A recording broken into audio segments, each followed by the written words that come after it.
So today was the second installment of the business enterprise, and I was in charge of collecting a survey.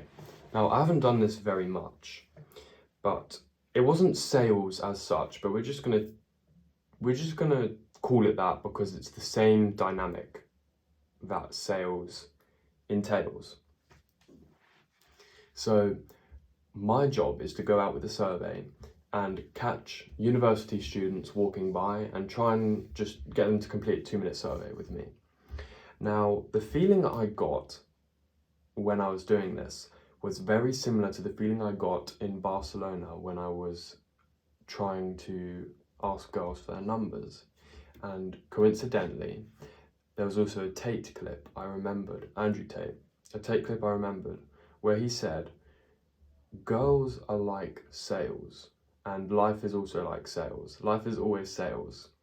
Because when you put yourself out there for girls, it's a very similar dynamic to sales, especially in the modern day. So in sales, what I was doing, I wasn't trying to sell anything like I said earlier, but I was going up to people, risking the outcome of being quote unquote rejected, even though like I'm not asking for them, but I was asking them, oh, excuse me, are you with the University of Southampton?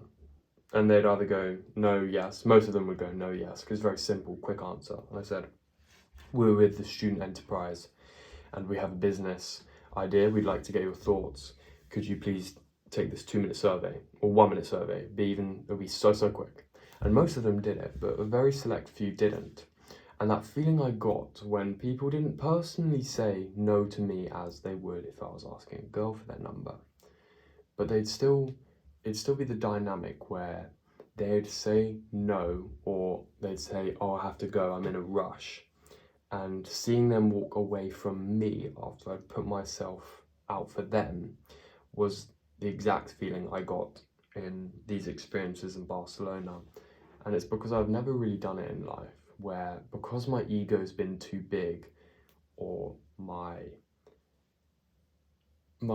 confidence has been too low, or my anxiety has been too high, I just never wanted to feel the feeling of people saying no to me. And what you have to realize, if you're in a similar predicament to as I have been thousands of times probably, is just do it. And I know it's like, that's shit advice, to be honest, because you can't just do it. I know you're in the situation where your mind is it's hijacked you so thoroughly that there's like a tiny little voice in your mind, a strong one, but a tiny voice going, do it, do it, do it, do it, do it. But when it gets to that situation in that moment when all is said and done and all is happening and nothing else exists apart from you and the person you're approaching, it's like the shitty part of your brain blows it out of proportion. It starts creating these narratives which will most likely never happen. It starts creating these situations where you will feel like genuine shit, even though you'll never feel as shit as you are feeling in the moment walking up to them, nor if you got rejected. Like, your brain is trying to manufacture a feeling that is worse than it will ever feel, okay? Because yes, rejection hurts, but not that much. Like, a surprisingly small amount. Yes, there are very few number of times when you're very early on where rejection does hurt, but it doesn't hurt like heartbreak. Bro, I bet you right now, if there was a rejection you got from a girl you've been having a narrative with on your own for 6 months, cuddling a pillow, pretending it's her, oh, yo, you're living such a lovely life together. Trust me, bro, I did it too. If you just fucking cut the tie, you just fucking cut it off, because if you ask her out, you can't do this narrative shit anymore, because it's the prospect of her liking you which allows this narrative to play out in your head. If she says yes to you, great, you can live out that narrative. But if she says no, your brain will stop thinking about her. It will just not forget she exists, but you won't think about her all the time, or any time, to be in fact. And whenever you see her, she'll just be like everyone else you see, okay? This is specifically for people in school because I know what it's like. I mean, everyone has crushes at schools, and most people never ask out their crush, which is tragic. I never asked mine out, which is tragic, but you can't keep letting regrets live your life. So, and what's crazy about that as well is I knew that I was going to regret it in the moment, but like I still didn't do it because my brain was that hijacked. I know it feels like I'm making excuses, but you have to know and be in the situation to actually know that feeling. And I know a lot of people have felt it before, a lot of people have got through that stage of their life. I'm still currently working my way through it, and a lot of people are still in the infancy stage of that, because in my view, I think that happens to anyone, unless they're extremely genetically gifted, or they have some positive reinforcement where their character is extremely attractive and magnetic. You have to go through this pain, just like every other aspect in your life. The pain in exercise, the pain in going to the gym, the pain in business, the pain in work, the pain in studying.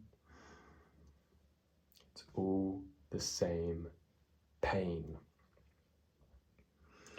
So that's the prerogative of the video, really. Just that rejection in sales equals rejection in girls. Simple. So here's my tip.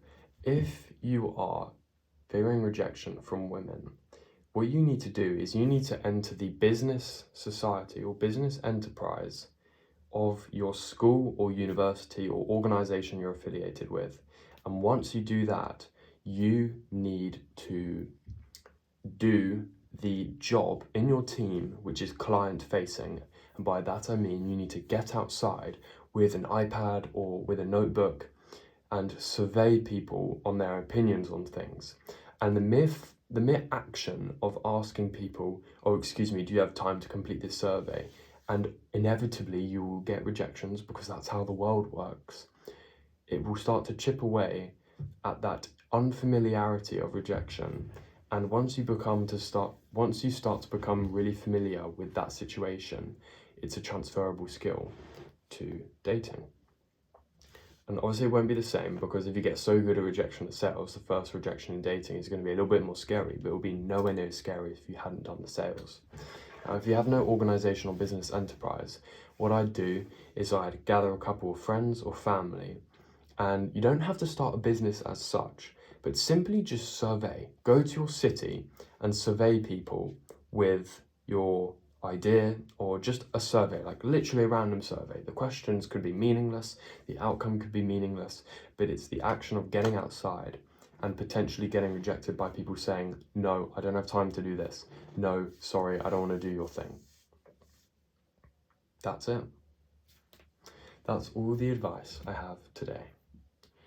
Just 2 videos today. I was going to only post 1, but I think because there's, as I said in a few videos ago, there's days where I don't post, and I just want to get all the ideas out of my mind before I forget them and try and etch them into history forever, as of course this YouTube video will be timeless, endless and infinite.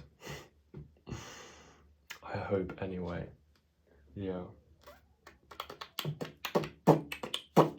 Thank you for watching if you're still here, really appreciate that. And I hope you have success in business, dating, fitness, lifestyle, happiness, reading, knowledge, religion, knowledge, intelligence, sunlight, nature. Just be grateful for everything, bro. Be grateful that you woke up today. In fact, I'll leave you with this. There was a short video I watched a few days ago, a few weeks back, and it said, would you take £1 billion today? Of course you would. Who wouldn't? Would you take that £1 billion if you wouldn't wake up tomorrow? Of course you wouldn't. So you waking up every morning is worth more than £1 billion.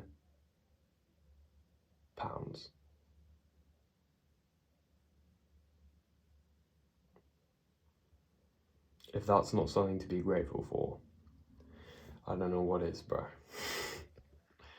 I'm rooting for you.